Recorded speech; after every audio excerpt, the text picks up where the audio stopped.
Hello అందరికీ DSS food వ్లాగ్స్కి welcome అండి. పప్పు ఆనపకాయ వండుతున్నానండి పిల్లలకి బాక్స్. పప్పు ఆనపకాయకి ఒక టమాటా, ఒక చిన్న ఉల్లిపాయ, పచ్చిమిరపకాయలు, పసుపు, కారం వేస్తానండి పప్పులోనే. ఇప్పుడు ఇవి కూడా వేసేసి ఒక నాలుగు అక్కర్లేదులేండి, ఒక 2 విజిల్స్ రానిస్తే సరిపోతుంది. సరేనా అండి. పెసరపప్పు అండి నేను వేసింది, కందిపప్పు కాదు. ఉడికిపోతుంది 2 విజిల్స్కి. ఓకేనా. ఉడికిపోయాక కొంచెం అంత చింతపండు గుజ్జేసి తాలింపు పెట్టేస్తే సరిపోతుందండి. ఓకే ఫ్రెండ్స్, పప్పు అయితే చూసారా ఉడికిపోయింది. కొంచెం సాల్ట్ వేసేసుకొని మెదిపేసుకోవడమే ఫ్రెండ్స్.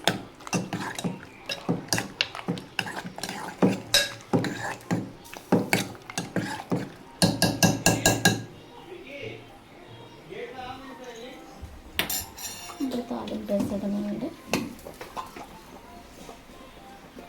ఆయిల్ వేసేసుకుందాం.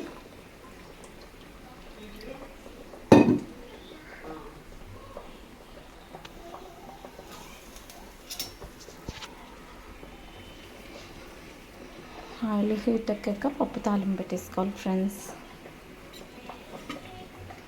తాలింపుకి ఆవాలు, జీలకర్ర, ఎండుమిర్చి అంతే. ఓకేనండి.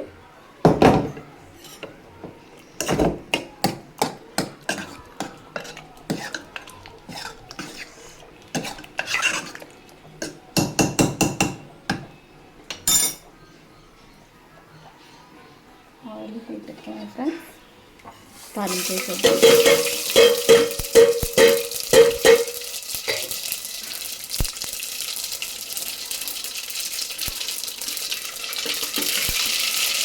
ఓకేనా. ఓకే ఫ్రెండ్స్, రెడీ అయిపోయింది పప్పు ఆనపకాయ. అదిగోండి. మా వీడియోస్ కనుక మీకు నచ్చినట్టయితే ప్లీజ్ సబ్స్క్రైబ్ చేయండి, మా ఛానల్ని లైక్ చేయండి, షేర్ చేయండి.